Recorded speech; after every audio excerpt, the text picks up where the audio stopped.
Belajar hal baru. Saat masih baru, Anda belajar dari yang sudah tahu lebih dulu.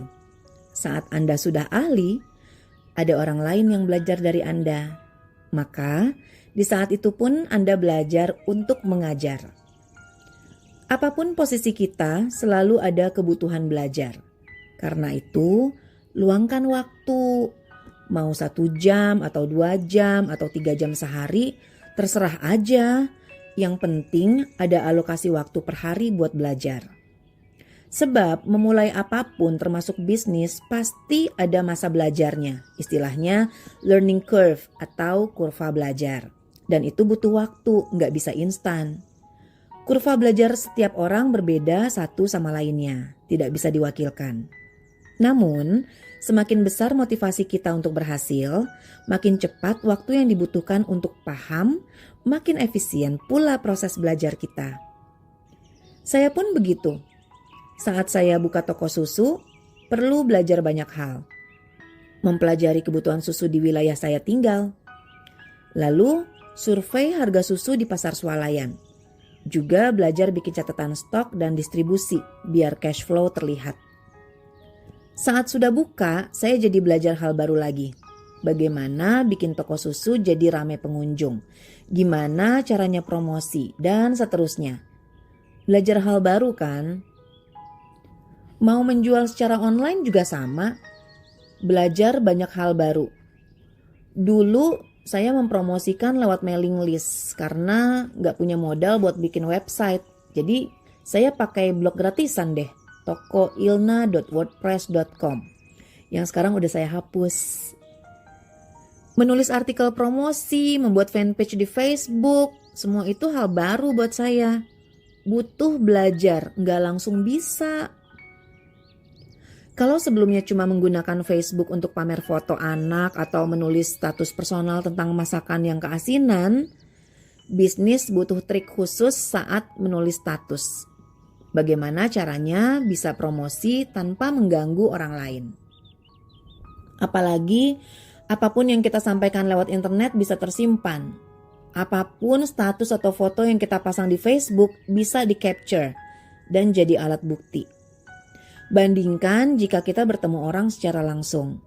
Kita bisa mengobrol apa aja ngalor ngidul tanpa perlu berpikir apakah lawan bicara kita bakal ingat semua yang kita bicarakan atau enggak. Ternyata ada perbedaan cukup besar antara kode etik online dan kode etik offline. Mau ber-MLM pun sama. Butuh waktu untuk mempelajari sistem bisnisnya, mengerti produknya, mempelajari cara presentasi bisnisnya, juga belajar mengelola jaringan bisnis secara efisien. Saat Oriflame memberlakukan sistem belanja online, ya perlu waktu buat belajar cara order online, belajar promosi bisnis secara online, tanpa melanggar kode etik gimana caranya belajar, dan seterusnya, belajar hal baru. Hanya saja di MLM saya merasa cenderung gampang belajar hal baru, sebab sistemnya sudah ada. Nggak perlu membangun dari awal. Jadi saya tinggal pakai aja cara yang dianjurkan mentor saya. Yang penting harus mau tahu aja. Harus kepo gitu. Dan enaknya punya mentor, hal-hal sulit nggak dipendam kelamaan.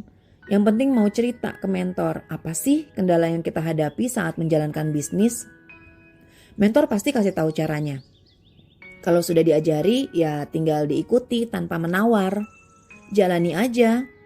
Walaupun terpaksa menguras emosi, terpaksa mengubah kebiasaan. Jalanin aja, lama-lama jadi terbiasa kok. Lama-lama jadi gaya hidup. Pilih mana? Sulit tapi ada cara ngatasinnya, atau gampang tapi nggak tahu cara memulainya. Sampai saat ini saya masih terus belajar. Saat tim saya sudah berkembang, sudah banyak orang, saya harus belajar menjadi pemimpin yang efisien. Dulu saat awal berbisnis Oriflame, saya masih pakai cara face-to-face presentation. Menjelaskan apapun harus bertemu muka. Lah tahu sendiri ya Jakarta macetnya kayak apa. Kalau mengandalkan cara itu terus, pasti bakal habis waktu. Saya nggak bisa jadi leader yang efisien. Bakal kalah cepat dengan kebutuhan mengurus tim yang semakin membesar. Salah satu solusinya mulai memanfaatkan internet. Nah, ini kan jadi belajar lagi toh. Buat saya itu gak mudah pada awalnya. Bergaul di dunia online tidak semudah jari-jari kita menuliskan kata-kata atau jempol goyang kanan kiri, nggak gitu. Apalagi jika harus meeting bersama tim, harus mengajarkan banyak hal ke orang baru lewat chatting. Memang sih nggak perlu ketemu muka, tapi menurut saya justru itu sulitnya. Sulit karena apa yang kita jelasin belum tentu mudah dimengerti. Sulit karena bisa salah paham. Sulit karena orang di luar sana bisa dengan mudah menuduh ini atau menjudge begini begitu hanya dari tulisan yang kita bikin, tanpa bisa melihat mimik muka kita.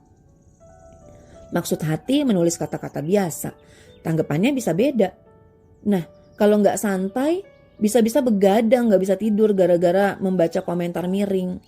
Belajar hal baru lagi kan? Belajar mengelola hati. Catat ya.